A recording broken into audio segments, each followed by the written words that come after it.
1912 فلیگسٹیف Arizona ویدرفورڈ hotel.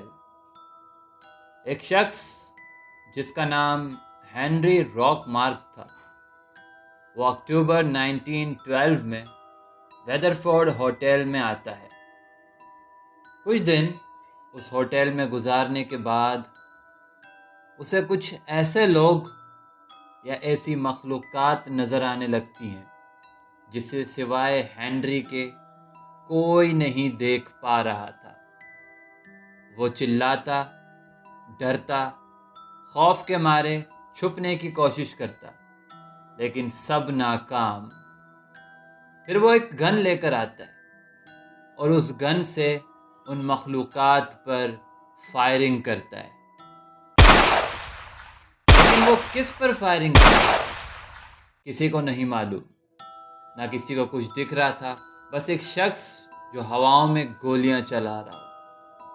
لوگوں نے قریبی پولیس آفیسر کو اطلاع دی کہ ہینری گن لے کر ہوٹل میں فائرنگ کر رہا ہے۔ آفیسر پہنچا، ہینری کو الرٹ کیا اور گن ڈراپ کرنے کو کہا، لیکن ہینری نے آفیسر پر بھی فائرنگ کرنا شروع کر دی۔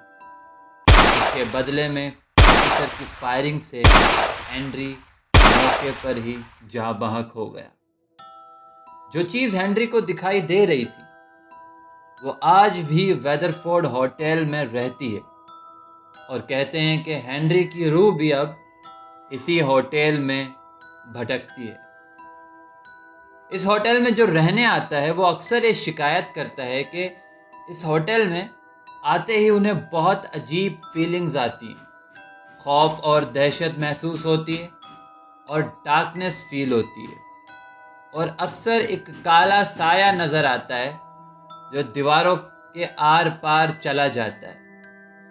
ایک لڑکی جو اس ہوٹل میں کام کرتی تھی، اس کا یہ کہنا تھا کہ اس ہوٹل میں 2 طرح کی مخلوقات یا جنات ہیں، ایک اچھے اور ایک برے، اور برے کا نام اس لڑکی نے بتایا الجرنون ہے۔ اس ہوٹل کے مینیجر ڈریو پرسیل اور مزید 3 لوگوں کا کہنا ہے کہ وہ بار ایریا میں کسٹمرز کو ڈیل کر رہے تھے کہ اچانک اوپر شیلف سے ایک گلاس کی بوتل جو بہت پیچھے اور طریقے سے رکھی تھی، وہ اچانک نیچے گر پڑی اور ٹکڑے ٹکڑے ہو گئی۔ حالانکہ وہاں نہ کوئی ہوا کے آنے جانے کا اتنا تیز راستہ تھا، نہ کوئی وائبریشن تھی، اور یہ جو ہوا یہ بہت ہی ان ایکسپلینڈ تھا۔ چیلسی جو اس ہوٹل کے اسٹاف میں سے ہے، اس نے بتایا کہ 10 سال پہلے جب وہ اس ہوٹل میں پہلی بار آئی تھی، وہ بہت چھوٹی تھی اور ہوٹل کے ہال میں کھیلتی اور گھومتی تھی۔ اس نے ہوٹل کے ہال میں پہلے کھیلتے کھیلتے کچھ ایسی فیلنگز آنے لگی جیسے کسی نے خود کو یہاں مار ڈالا ہو۔ وہ بہت ڈری اور بھاگ گئی۔ کچھ دن بعد جب ڈر کم ہوا، وہ پھر سے ہال میں کھیلنے لگی، تو اب اسے وہ چیز جو فیل ہوتی تھی دکھائی دینے لگی کہ کسی نے ہال میں خود کو پھانسی دے کے خودکشی کر لی ہو، اور اس کی لاش اس کو دکھائی دے رہی تھی ہال میں چھت سے لٹکی ہوئی۔ 15 سال پہلے اسی ہوٹل کے ایک روم نمبر 59 سے ایک خاتون جس کا ڈیورس ہوا تھا، ڈپریشن میں آ کر اس نے اس روم کی ونڈو سے باہر چھلانگ لگا کر خودکشی کر لی۔ کیا یہ خودکشی تھی یا اسی ہوٹل کی ان مخلوقات کا اثر جس نے ہینری کو پاگل کر دیا تھا؟ 1940 میں روم نمبر 54 ایک کپل آیا جن کی نیو شادی ہوئی تھی۔ وہ ہنی مون منانے کے لیے اس ہوٹل میں رکنے آئے تھے۔ انہوں نے چیک ان کیا، روم میں گئے، اور پھر 2-3 دن تک وہ کپل کسی کو دکھائی نہ دیا۔ تو لوگوں نے غور کرنا شروع کیا اور پریشانی اور جستجو میں اس روم کے گیٹ پر پہنچے۔ دروازے پہ ناک کیا، کافی دیر انتظار کیا، لیکن کسی نے دروازہ نہیں کھولا۔ خیر، مینیجر کی اجازت پہ دروازے کو توڑا گیا، اور جو منظر دیکھا وہ اگر آپ اور میں دیکھتے تو شاید اس ٹراما سے کافی ٹائم تک اثر انداز ہوتے۔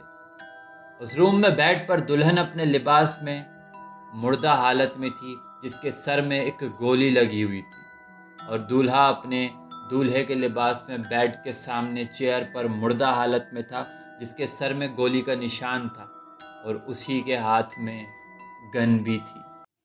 اسے ایک سوسائیڈ مرڈر قرار دے دیا گیا۔ لیکن سوچنے والی بات یہ ہے کہ آخر ایک نیو کپل جو اتنا خوش اس خوشی کے موقع پر آخر ایسا کیوں کرے گا؟ آخر ایسا کیا تھا اس ہوٹل میں؟ کون سی ایسی طاقت تھی جس نے انہیں یہ کام کرنے پر مجبور کر دیا؟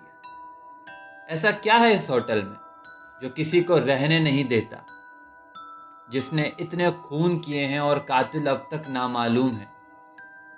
اور یہ ہوٹل آج بھی آباد ہے، لوگ آج بھی اس ہوٹل میں رکنے آتے ہیں، اور ہو سکتا ہے کہ آج بھی اس ہوٹل میں کوئی ایسا واقعہ پیش آئے جو اس ہوٹل کے خوفناک واقعات میں اضافہ کرے۔